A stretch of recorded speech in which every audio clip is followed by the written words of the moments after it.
نحمده ونصلي ونسلم على سيدنا ومولانا محمد رسوله النبي الأمين المكين الحنين الكريم الرؤوف الرحيم أما بعد فأعوذ بالله من الشيطان الرجيم بسم الله الرحمن الرحيم قال الله تبارك وتعالى في الكلام المجيد والفرقان الحميد واصبر نفسك مع الذين يدعون ربهم بالغداة والعشي يريدون وجهه ولا تعد عيناك عنهم تريد زينة الحياة الدنيا ولا تطع من أغفلنا قلبه عن ذكرنا واتبع هواه وكان أمره فرطا صدق الله مولانا العظيم. وقال الله تبارك وتعالى في شان حبيبه مخبرا وآمرا إن الله وملائكته يصلون على النبي يا أيها الذين آمنوا صلوا عليه وسلموا تسليما.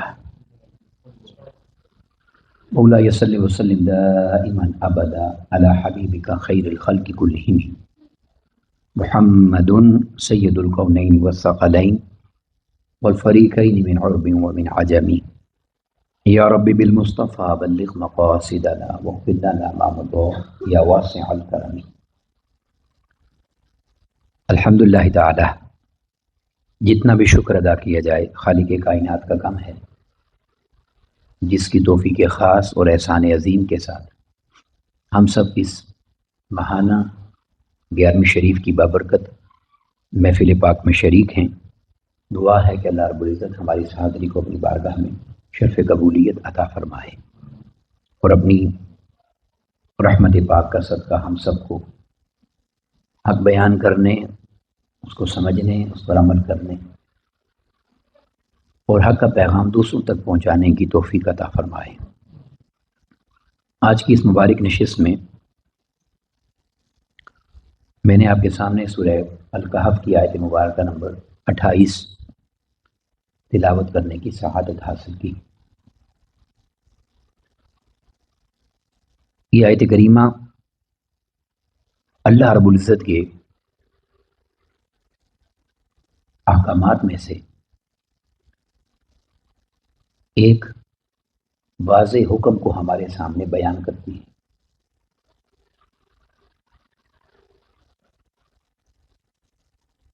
اس آیت کریمہ میں اللہ رب العزت نے آقا علیہ السلام کو اور آقا علیہ السلام کے صدقے سے ہم کو، امت کو ایک حکم دیا ہے. اب پہلے میرا طریقہ یہی ہے کہ میں ترجمے سے گفتگو کا آغاز کر دیتا ہوں، لیکن آج میں اس کو تھوڑا آگے لے جا رہا ہوں ترجمے کو، چونکہ یہ آیت کریمہ ایک حدیث پاک میں آقا علیہ السلام نے خود بیان فرمائی، تو اسی حدیث پاک سے میں اس کو شروع کرتا ہوں. بہت اچھی طرح یہ میسج یعنی ڈیلیور ہو جاتا ہے. اس حدیث پاک کو حضرت عبداللہ بن عباس رضی اللہ تعالیٰ عنہ نے روایت کیا ہے. وہ بیان کرتے ہیں کہ مر النبی صلی اللہ علیہ وسلم بعبداللہ بن رواحہ رضی اللہ تعالیٰ عنہ. آقا علیہ السلام تشریف لے جا رہے تھے، گزر رہے تھے، تو حضرت عبداللہ بن رواحہ رضی اللہ تعالیٰ عنہ کے قریب سے گزرے. جب آقا علیہ السلام ان کے قریب سے گزرے تو وہ ہوا یذکر اصحابہ، وہ اپنے ساتھ صحابہ کرام کو بٹھا کر ذکر کر رہے تھے. ایک ذکر کی مجلس سے جا کے بیٹھے تھے، تو آقا علیہ السلام ان کے قریب سے گزرے. فقال رسول اللہ صلی اللہ علیہ وسلم، تو آقا علیہ السلام نے ان سے یہ ارشاد فرمایا، اما انکم الملأ الذین امرنی اللہ، تم ہی وہ لوگ اور وہ جماعت ہو اور وہ کام کرنے والا گروپ ہو جس کے لیے مجھے اللہ نے ایک خاص حکم دیا ہے. اور حکم یہ دیا ہے ان اصبر نفسی معہم، کہ میں اپنے آپ کو تمہارے ساتھ جوڑے رکھوں. یعنی حضرت عبداللہ بن رواحہ رضی اللہ عنہ ذکر کر رہے تھے، صحابہ کرام کی مجلس میں ذکر کروا رہے تھے، اور آقا علیہ السلام نے ان کو دیکھ کر یہ فرمایا مجھے تمہارے ساتھ جڑے رہنے کا اللہ نے حکم دیا ہے. یہ فرما کے ثم تلا هذه الآیہ، پھر آقا علیہ السلام نے یہ آیت کریمہ تلاوت فرمائی کیا؟ وَاصْبِرْ نَفْسَكَ مَعَ الَّذِينَ يَدْعُونَ رَبَّهُمْ بِالْغَدَاةِ وَالْعَشِيِّ، کہ اپنے آپ کو ان لوگوں کی سنگت میں جمائے رکھو، یعنی استقامت کے ساتھ ان کی مجلس میں بیٹھے رہو، جمے رہو، جڑے رہو ان لوگوں کے ساتھ جو صبح و شام اللہ کا ذکر کرتے، یریدون وجہہ، اور وہ اللہ کا ذکر دنیا کے کسی فائدے کے لیے نہیں کرتے، نہ کوئی دکھاوا ہوتا ہے، نہ کسی کو خوش کرنا، کسی کو ناراض کرنا، کسی کو جیلس کرنا، کوئی اور حسرت تارزو نہیں ہے۔ یریدون وجہہ، وہ صرف اور صرف اپنے اللہ کی، یعنی اب لفظی ترجمہ اگر کروں تو وہ اپنے اللہ کے دیدار کی طلب میں رہتے، وجہ اس کے چہرے کی طلب میں رہتے، مکھڑے کی طلب میں۔ تو مراد یہ ہے یعنی وہ صرف اور صرف اللہ کو ہی راضی کرنا چاہتے ہیں، صرف اپنے مولا کے لیے کرتے ہیں۔ اور یہ آقا علیہ السلام کی طرف اگر آپ دیکھیں نا، حکم دیا کہ محبوب صلی اللہ علیہ وسلم آپ ان کے ساتھ اپنے آپ کو جوڑے رکھیں، انہیں اپنی نسبت کا فیض عطا کریں، انہیں اپنی صحبت کا فیض عطا کریں، ان پر خاص توجہ فرمائیں جو صبح و شام میرا ذکر کرتے ہیں اور صرف میری محبت میں کرتے ہیں۔ اور یہ کہہ کے فرمایا وَلَا تَعْدُ عَيْنَاكَ عَنْهُمْ، اور اے میرے محبوب صلی اللہ علیہ وسلم آپ ان کے ساتھ اس طرح جڑے رہیں کہ آپ ان کے چہروں سے اپنی نظر کرم بھی نہ ہٹائیں۔ وَلَا تَعْدُ عَيْنَاكَ عَنْهُمْ، اپنی نگاہوں کو ان کے چہرے سے مت ہٹائیں، تاکہ آپ کی نگاہ سے ان کے چہرے پر جو تجلی پڑے تو اس سے ان کا ظاہر و باطن پاکیزہ ہو جائے۔ تو آقا علیہ السلام خود وضاحت فرما رہے ہیں یہ آیت کریمہ پڑھ کے، اور پھر فرمایا تُرِيدُ زِينَةَ الْحَيَاةِ الدُّنْيَا، یعنی دنیا میں ایسا ہے کیا کہ جس کی خواہش کی جائے یا جس پر وقت صرف کیا جائے؟ ان لوگوں کی مجلس میں بیٹھیں جو اللہ کا صبح و شام اللہ کا ذکر کرتے ہیں۔ وَلَا تُطِعْ مَنْ أَغْفَلْنَا قَلْبَهُ، اور ان لوگوں کی طرف مت جائیں اور ان کے پیچھے مت جائیں، ان کی اطاعت نہ کریں یا ان کی سنگت میں مت بیٹھیں جن کے دل اللہ کے ذکر سے غافل ہو گئے ہیں۔ وَاتَّبَعَ هَوَاهُ، اور وہ اپنی ہوائے نفس کی پیروی کرتے ہیں۔ وَكَانَ أَمْرُهُ فُرُطًا، اور فرمایا کہ جو اس حال سے یعنی نفس کی پیروی کرنے والا ہے وہ اس کا حال جو ہے وہ حد سے گزر گیا ہے، اس کے لیے خسارہ ہی خسارہ ہے۔ اب یہاں ایک بات جو میں کہنا چاہتا ہوں وہ یہ ہے، توجہ سے سنیے، کہ آقا علیہ السلام کو اللہ رب العزت نے براہ راست حکم دیا یہ کہ جو ذکر کرنے والے ہیں ان کو اپنی نسبت کا، توجہ کا، صحبت کا فیض دیں، اور امت کے لیے حکم یہ ہے کہ جو ایسے لوگ ہیں، کوئی ایسی جماعت ہے جو صبح و شام اللہ کا ذکر کرنے والے لوگ ہیں، تو تم ان کی مجلس میں جم کے بیٹھ جاؤ۔ وَاصْبِرْ، صبر کا لفظ ہے، استقامت کے ساتھ بیٹھ جاؤ، ایسا نہیں کہ گئے اور اٹھ کے آ گئے یا آنا جان، نہیں، بیٹھ جاؤ جم کے ان کی مجلس میں۔ اور جو اللہ کا ذکر کرنے والے لوگ ہیں ان کی مجلس میں جب بیٹھ جاؤ تو نگاہیں ان کے چہروں پر رکھو۔ اس میں بڑا راز ہے، کیوں کہ آقا علیہ السلام سے پوچھا گیا کہ اللہ کے ولی کی نشانی کیا ہے، علامت کیا ہے، پتہ کیسے چلے؟ بہت ساری چیزیں آقا علیہ السلام نے فرمائی، مگر آقا علیہ السلام نے ارشاد فرمایا اذا رؤوا ذکر اللہ، اللہ کے ولی کی علامت یہ ہے اس کا چہرہ دیکھو تو اللہ یاد آ جائے، یعنی اس کو دیکھ کر تمہیں اللہ یاد آ جائے۔ تو فرمایا ان کے چہروں پر نگاہیں جمائے رکھو تاکہ تمہیں اللہ کی یاد قائم رہے اور ان کی نگاہ کے فیض سے تمہارا ظاہر و باطن پاکیزہ ہوتا رہے۔ اب یہاں جو ایک نقطہ ہے میں عرض کر کے پھر آگے بڑھنا چاہتا ہوں وہ یہ ہے کہ آقا علیہ السلام کو جب یہ حکم ہے نا اللہ کی طرف سے کہ جو ذکر کرنے والے ہیں انہیں آپ نے اپنی صحبت عطا کرنی ہے، تو اب قیامت تک جو بندہ اپنا تعلق اللہ کے ذکر سے جوڑ لیتا ہے، جو اللہ کا ذاکر بن جاتا ہے، اسے آقا علیہ السلام اپنی صحبت خود ہی عطا فرما دیتے ہیں۔ یہ راز ہے سمجھنے والا، کیونکہ آقا علیہ السلام کو اللہ کی طرف سے حکم ہے کہ جو میرا ذکر کرنے والے ہیں آپ ان کے ساتھ بیٹھیں، انہیں اپنی صحبت کا فیض عطا کریں۔ تو جس نے بھی تاریخ میں اللہ کا ذکر کیا ہے اور اللہ کے ذکر کی مجلسیں سجائی ہیں، اسے آقا علیہ السلام نے اپنی صحبت کی خیرات عطا کی۔ اور جب ہم تاریخ میں نگاہ دوڑاتے ہیں تو ہمیں کوئی ایسی ہستی نظر نہیں آتی کہ جس نے اللہ کا ذکر اس طرح کیا ہو کہ 40 سال عشاء کی وضو سے نماز فجر ادا کی ہو. یعنی عشاء کا وضو کر کے ساری رات اللہ کے ذکر میں ایسی گزاری کہ فجر کی نماز بھی اسی وضو سے ادا کی. وہ سیدنا غوث العظم دستگیر رضی اللہ تعالیٰ عنہ. تو صرف اب تک جو نقطہ میں نے بیان کیا اس سے ذرا سمجھیں کہ آقا علیہ الصلوۃ والسلام نے انہیں اپنی کتنی صحبت کی خیرات عطا کی ہوگی، کتنی توجہ اور محبت ان کو ملی ہوگی کہ اللہ رب العزت نے ان کو یہ مقام عطا کر دیا کہ محی الدین بن گئے. محی الدین بن گئے. آپ ایک دفعہ تشریف لے جا رہے تھے تو ایک ضعیف شخص کو دیکھا، کمزور لاغر شخص کو دیکھا. وہ بیچارہ اتنا کمزور لاغر ویک تھا کہ وہ ہل بھی نہیں سکتا تھا، اسے سہارا چاہیے تھا. آپ آگے بڑھے اور اسے سہارا دیا اٹھانے کے لیے، تو جیسے ہی آپ نے اسے ہاتھ لگایا، سہارا دیا، وہ بالکل صحت مند ہو گیا. صحت مند ہو گیا. تو آپ نے پوچھا یہ کیا ماجرا ہے؟ تو اس نے کہا میں اللہ کا دین ہوں جو کمزور ہو گیا تھا، جسے اللہ نے تیرے دست مبارک سے توانائی عطا کر دی. اب اندازہ کریں اس ہستی کی عظمت کا عالم کیا ہوگا. تو میں اس مضمون پر ہی چند ایک باتیں آپ کے سامنے عرض کرنا چاہتا ہوں. پھر آقا علیہ السلام نے ارشاد فرمایا کہ اب یہ بات ذہن نشین کر لو کہ جب تم اللہ کے ذکر کی مجلس سجا کر بیٹھ جاتے ہو، اما انہ ما جلس عدتکم الا جلس معہم عدتہم من الملائکہ، تو جتنی تعداد میں تم بیٹھتے ہو نا اتنی ہی تعداد میں اللہ کے فرشتے بھی تمہارے ساتھ آ کے بیٹھ جاتے ہیں.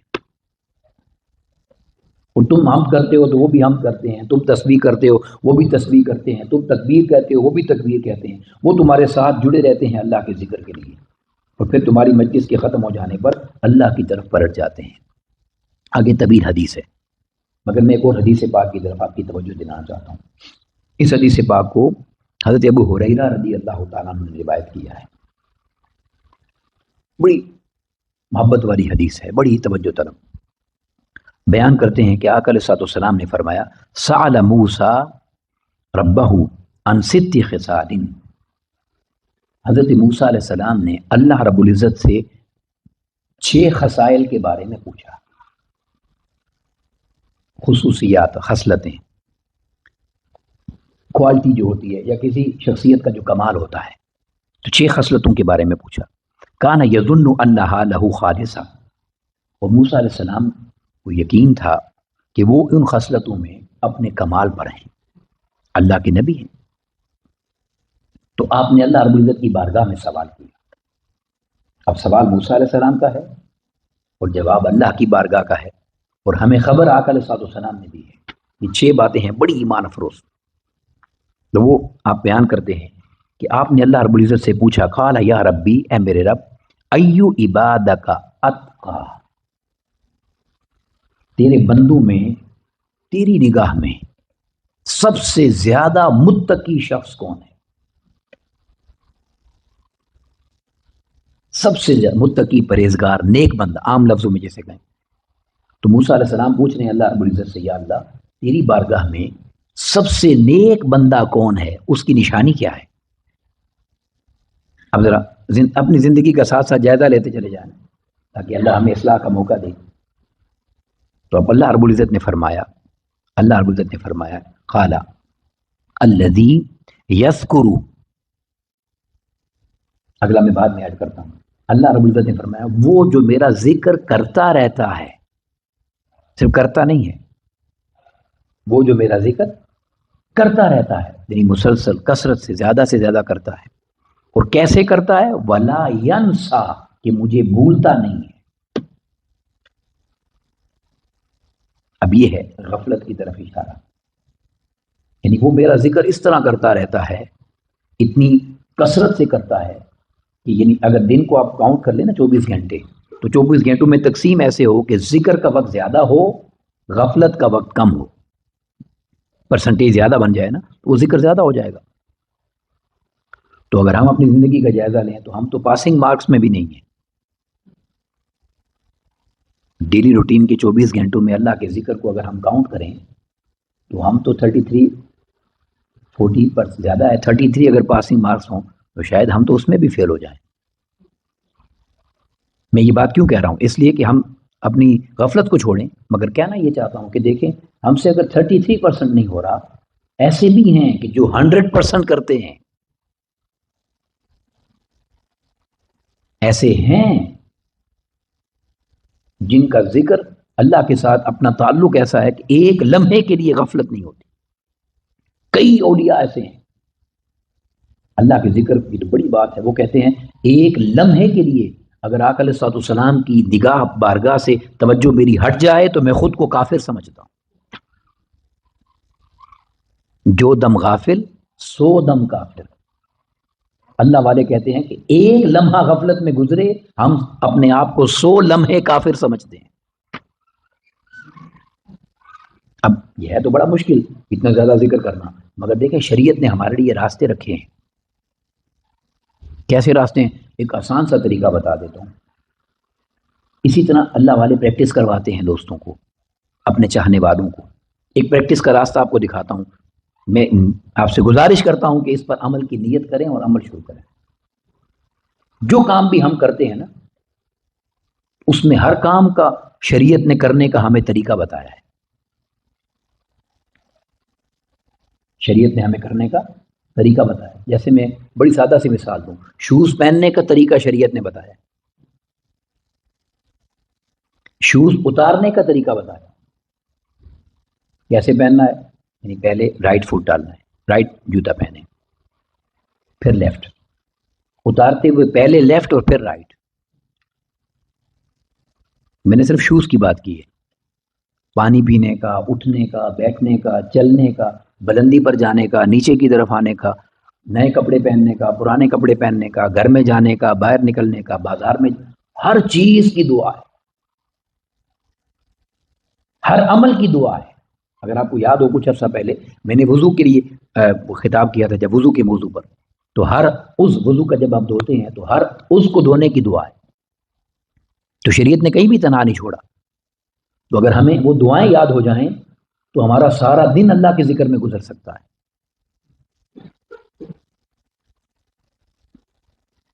آپ سمجھے میری بات کہ نہیں؟ تو فرمایا اللہ نے کہ یا اے میرے موسیٰ، میرے بارگاہ میں میرا سب سے زیادہ متقی وہ ہے جو میرا ذکر کرتا رہے، مجھے بھولے نہ. اور یہ متقی ہونا کوئی آسان بات نہیں ہے. آقا علیہ الصلوۃ والسلام سے پوچھا گیا حضور متقی کے حوالے سے کوئی شان بتائیں آپ، متقی کا کیا اعزاز ہے؟ توجہ سے سنیں. آقا علیہ الصلوۃ والسلام نے فرمایا میری امت کا ہر متقی میری اہل بیت میں شامل ہے. سنی پہلے یہ بات؟ امام ابو القاسم القشیری رحمۃ اللہ تعالی رسالہ کو شریعہ میں حدیث پاک بیان کی.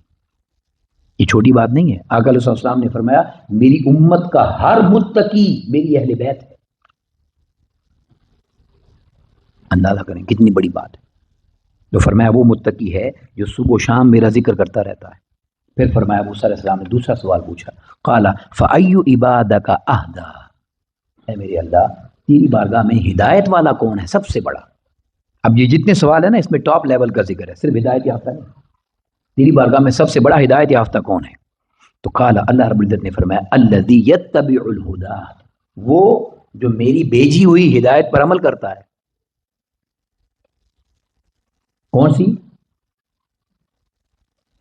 کون سی ہدایت ہے؟ ذالک الکتاب لا ریب فیہ ھدی للمتقین.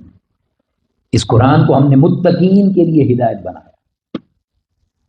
اب اس کا ایک ترجمہ تو یہ ہے نا، مگر توجہ سے اس کا ایک مفہوم سمجھنے والا ہے کہ یہ متقین کے لیے ہدایت ہے، مگر ہدایت اس پر وہی کر سکتا ہے جو متقی ہو، اس سے ہدایت حاصل کر سکتا ہے.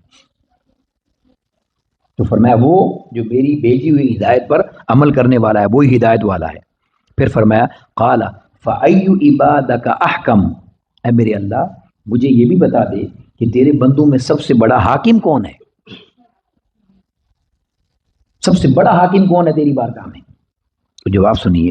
فرمایا قال الذی یحکم للناس کما یحکم لنفسہ، میں میری بارگاہ میں سب سے بڑا فیصلہ کرنے والا، انصاف کرنے والا حاکم وہ ہے جو دوسرے کے لیے وہی فیصلہ کرے جو اپنے لیے کرتا ہے.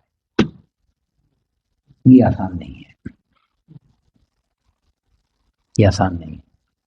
ہم بندہ دیکھ کے اپنا فیصلہ بدل دیتے ہیں، اپنی سوچ بدل دیتے ہیں، اپنا نظریہ بدل دیتے ہیں، اپنی تھنکنگ بدل دیتے ہیں، اپنا مشورہ فیصلہ بدل دیتے ہیں، اس کے لیے یہ کرنا ہے، اس کے لیے یہ کرنا ہے، یہ پھر اس کے لیے اس کے لیے ہوتا ہے، اللہ کے لیے نہیں ہوتا۔ حقیقت ہے، یہ کمزوری ہے ہماری۔ فرمایا سب سے بہتر فیصلہ کرنے والا وہ ہے جو دوسرے کے لیے وہی فیصلہ کرے جو اپنے لیے کرے۔ مجھے یاد آ گیا کہ شیخ الحدیث صاحب اللہ تعالیٰ ان کے درجات بلند فرمائے، علامہ معراج الاسلام صاحب، انہوں نے ایک ہمیں نصیحت کی تھی، اسی بات سے مجھے یاد آئی، بڑی خوبصورت بات انہوں نے کہی تھی۔ انہوں نے کہا تھا بیٹا، زندگی میں اگر تمہیں کسی کے لیے فیصلہ کرنا پڑ جائے، کسی کے لیے فیصلہ کرنا پڑ جائے، تو فیصلہ کرنے سے پہلے ایک کام کرنا، اللہ تمہاری مدد کرے گا۔ بڑی بات ہے، غور سے سنیں۔ یہ میں ان کی بات کر رہا ہوں کہ جو 87-88 ایئرز ان کی ایج تھی، اور وہ روزانہ حدیث پاک کی 2 کلاسیں لیتے تھے، اور دونوں کلاسز نیا غسل کر کے لیتے تھے۔ 88 ایئر ایج تھی کہ میں نے حضور کی حدیث پڑھانی ہے، دونوں کلاسوں کے لیے نیا غسل کرتے تھے۔ ان کی بات کر رہا ہوں۔ انہوں نے کہا جب کسی کے لیے فیصلہ کرنا ہو تو تمہارے لیے فیصلہ آسان ہو جائے گا، اللہ کی مدد بھی ہوگی۔ ہم نے کہا حضور بتائیے کیا طریقہ ہے؟ فرمانے لگے اس کے لیے فیصلہ کرنے سے پہلے سوچنا کہ اس کی جگہ تم ہو، یعنی اگر یہی فیصلہ تمہارے بارے میں کوئی کرنے والا ہو تو تم کیا سوچو گے اپنے لیے؟ بس وہی فیصلہ کرنا۔ یاد ہے آقا علیہ الصلوۃ والسلام جب درخت کے نیچے آرام فرما رہے تھے تو ایک کافر بدبخت نے آ کے تلوار پکڑ لی،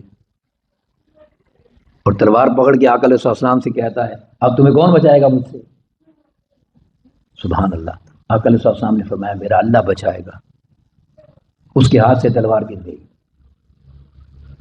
اب آقا علیہ الصلوۃ والسلام نے تلوار پکڑی اور فرمایا اب تجھے میرے ہاتھ سے کون بچائے گا؟ اس نے کہا مجھے تو آپ ہی بچا سکتے ہیں۔ اس کا تو اللہ پر ایمان نہیں تھا نا۔ تو آقا علیہ الصلوۃ والسلام نے، یعنی اس کی بات کیا تھی، وہ چاہتا تھا نا کہ چھوڑ دیا جائے، آپ تو رحیم ہے، کریم ہے، مگر میں آپ کو بتانا چاہتا ہوں۔ تو آقا علیہ الصلوۃ والسلام نے چھوڑ دیا، اس ایک عمل پر وہ مسلمان ہو۔ تو فرمایا میری نگاہ میں سب سے بڑا حاکم وہ ہے کہ جو دوسروں کے لیے وہی فیصلہ کرے جو وہ اپنے لیے پسند کرتا ہے۔ پھر اس کے بعد اللہ رب العزت کی بارگاہ میں پوچھا یا میرے اللہ فَأَيُّ عِبَادَكَ أَعْلَمُ، یا اللہ تیری بندوں میں سے تیری بارگاہ میں یا تیرے فیصلے کے مطابق سب سے بڑا علم والا کون ہے؟ سب سے بڑا علم والا کون ہے؟ تو اللہ رب العزت نے فرمایا عالم لا یشبع من العلم، میری بارگاہ میں سب سے بڑا علم والا وہ ہے، میں اسے سب سے بڑھ کر علم والا سمجھتا ہوں، جو اپنے علم پر کبھی بھی رکے نہ، جس کا پیٹ نہ بھرے، جس کی بھوک نہ بھرے۔ یہ نہیں کہ بس پڑھ لیا عالم فاضل ہو گئے، ختم ہو گئی کہانی۔ جب ہم نے اپنا کورس مکمل کیا ماسٹر ان شریعہ اور ہمیں ڈگری ملی، تو آپ جانتے ہیں ہمیں اساتذہ کرام نے کیا کہا تھا؟ انہوں نے ہمیں یہ کہا آج آپ نے یہ نہیں سمجھنا کہ آپ عالم بن گئے، یعنی پوری کتابیں جو کورس تھا مکمل پڑھ کے پاس ہو کے ڈگری لے کر۔ ہم نے کہا پھر کیا سمجھنا ہے؟ تو کہنے لگے جس لائبریری سے آپ نے پڑھنا ہے اس کی چابی آج آپ کے ہاتھ میں دیتی ہے۔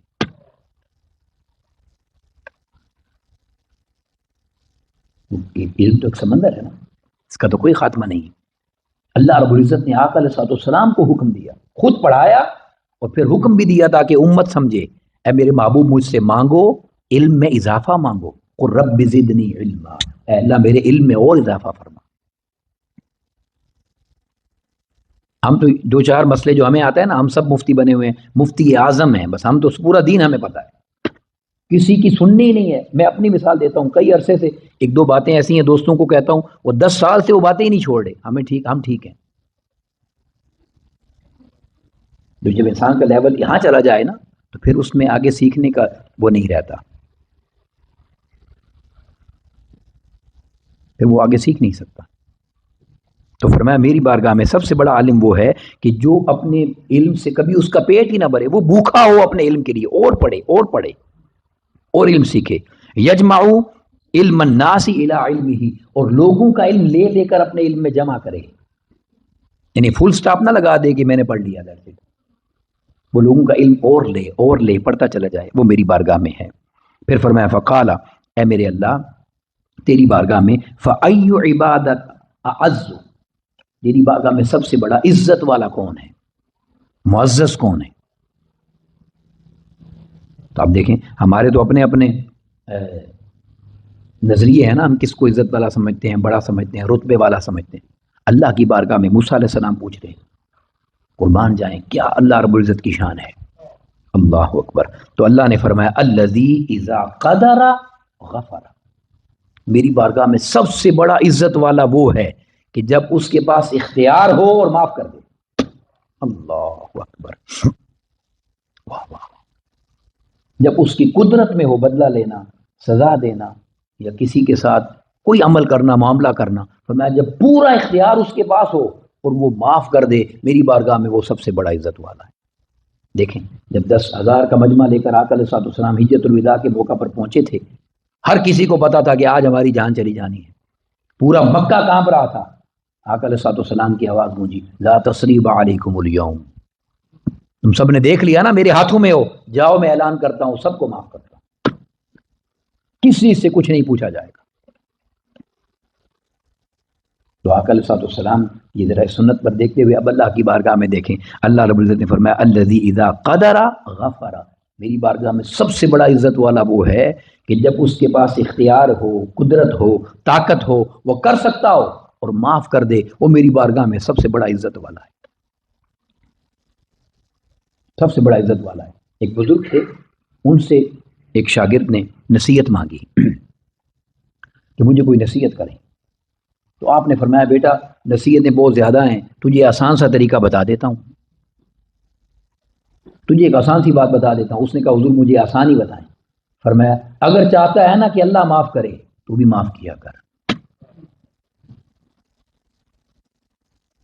اگر چاہتا ہے کہ اللہ، اور یاد رکھ لیں معاف غلطی پر ہی ہوتا ہے، کوئی اچھا کام کر رہا ہو تو اسے آپ نے معاف نہیں کرنا، غلطی پر ہی معاف کریں گے، انسان ہے۔ آقا علیہ السلام سے سنیے یہ حدیث پاک، آقا علیہ السلام سے ایک صحابی نے پوچھا یا رسول اللہ میں غلام کو کتنا معاف کروں، کوئی حد ہے؟ تنگ کرتے ہیں نا لوگ۔ جانتے ہیں آقا علیہ السلام نے کیا فرمایا؟ خدا کے لیے سنیں، اس نے کہا یا رسول اللہ میں غلام کو کتنا معاف کروں؟ آقا علیہ السلام نے فرمایا روزانہ 70 بار معاف کر۔ ہم تو زندگی میں کسی کو 70 بار معاف کرنے والے نہیں۔ کیا فرمایا آقا علیہ السلام نے؟ روزانہ 70 بار معاف کر۔ حضرت عبداللہ بن عمر رضی اللہ سب سے زیادہ غلام ان کے پاس تھے۔ شام کو آقا علیہ السلام کو خبر ملی، اس نے سارے غلام آزاد کر دیے۔ دوسرے دن آقا علیہ السلام نے پوچھا تم نے یہ کیا کیا ہے؟ فرمایا میں غلاموں کے حقوق ادا نہیں کر سکتا،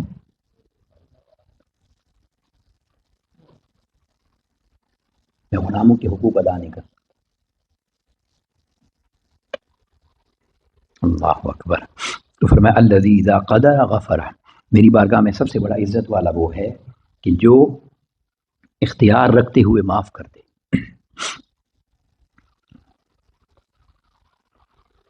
اللہ اکبر۔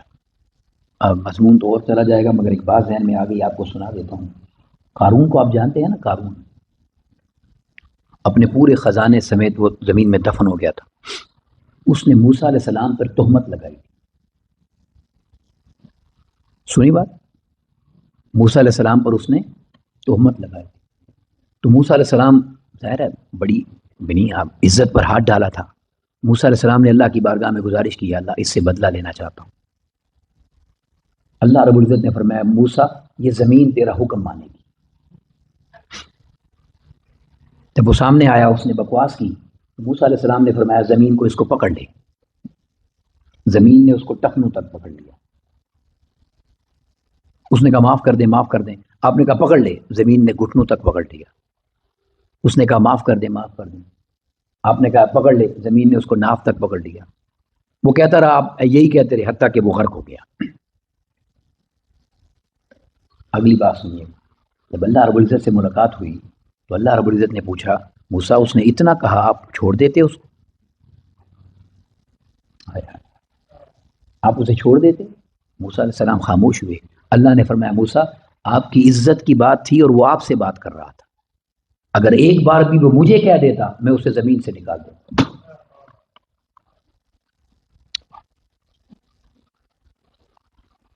تو اللہ رب العزت نے کیا فرمایا موسیٰ، میری بارگاہ میں سب سے بڑا عزت والا وہ ہے جو قدرت طاقت رکھتے ہوئے معاف کر دیتا ہے۔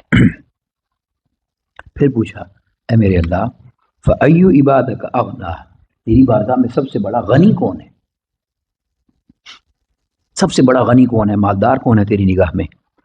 تو اللہ رب العزت نے اس کا جواب دیا کہ میری بارگاہ میں سب سے بڑا غنی وہ ہے الذی یرضی بما یؤتی، کہ وہ اس پہ راضی ہو جائے جو میں نے اسے دیا ہے، جس کے اندر حرص نہ ہو، طمع نہ ہو، لالچ نہ ہو، بس اس پہ راضی ہو جائے جو میں نے دیا ہے۔ جمعے میں بھی ہم یہ بات کر رہے تھے نا، حرص لالچ کی پھر کوئی اینڈ نہیں ہے۔ قرآن مجید نے کہا الہاکم التکاثر، یہ مال جمع کرنے کی محبت تمہیں پتہ ہے کیسی ہے؟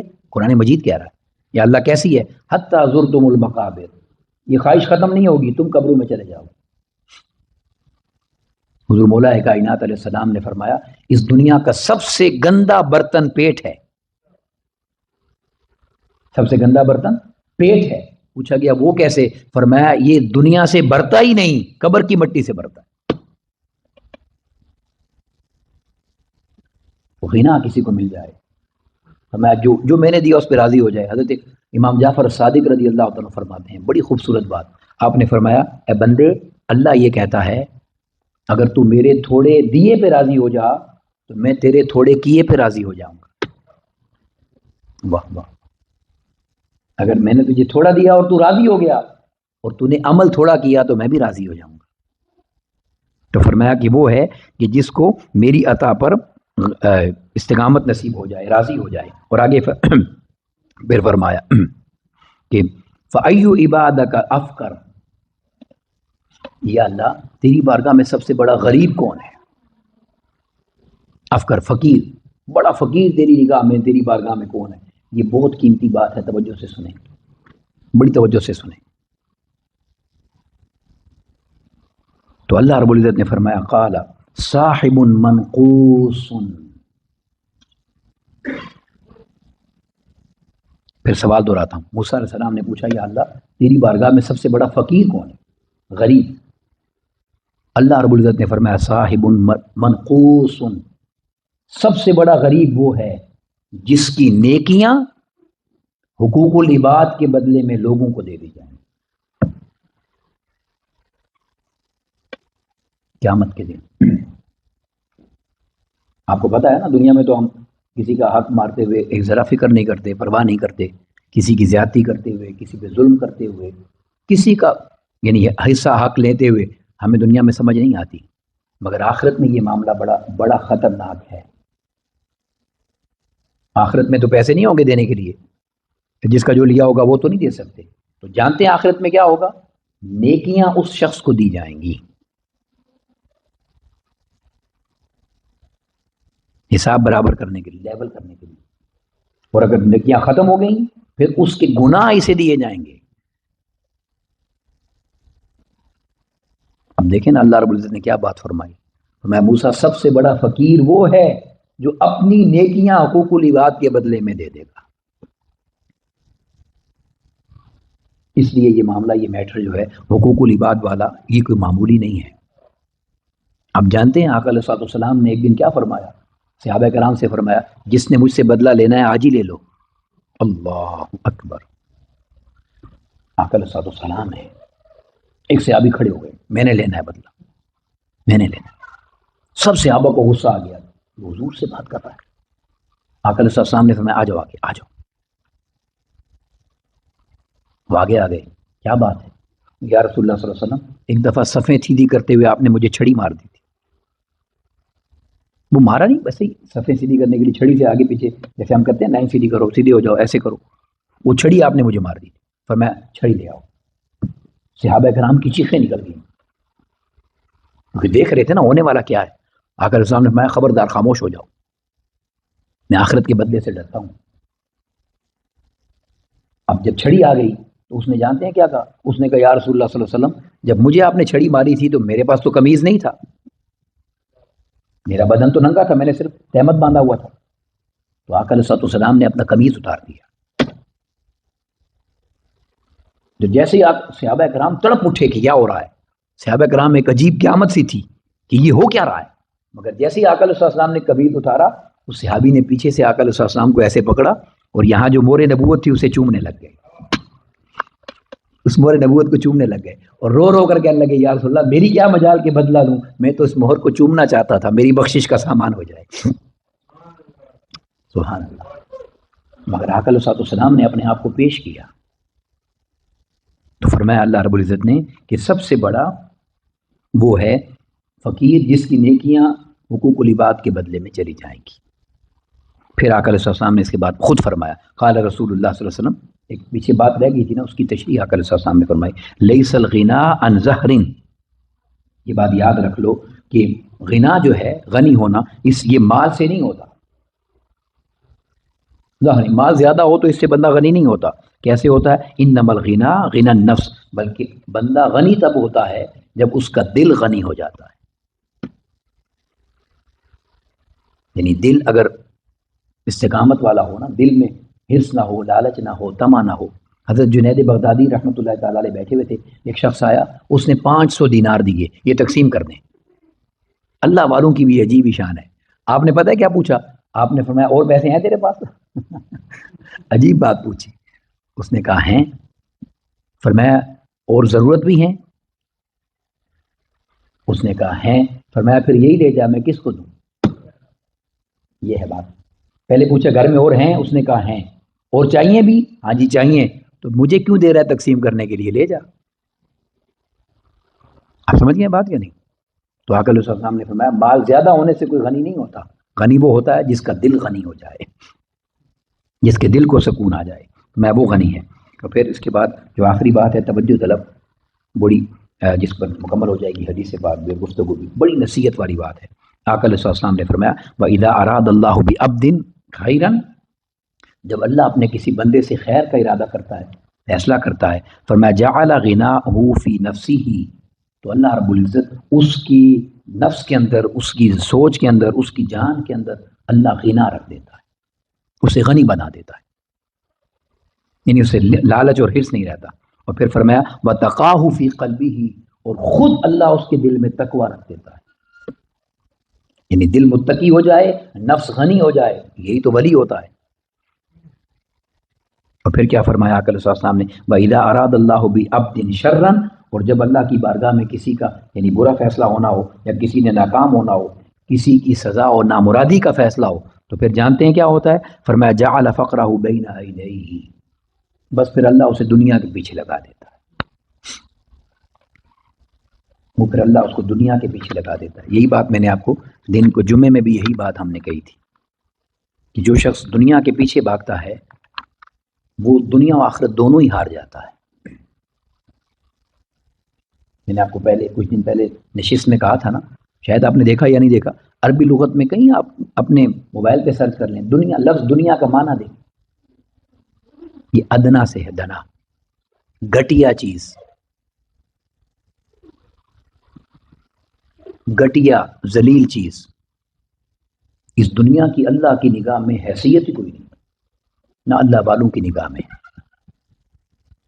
تو اس دنیا کے پیچھے بھاگنے والے کبھی بھی آخرت کو کامیابی سے حاصل نہیں کرتے.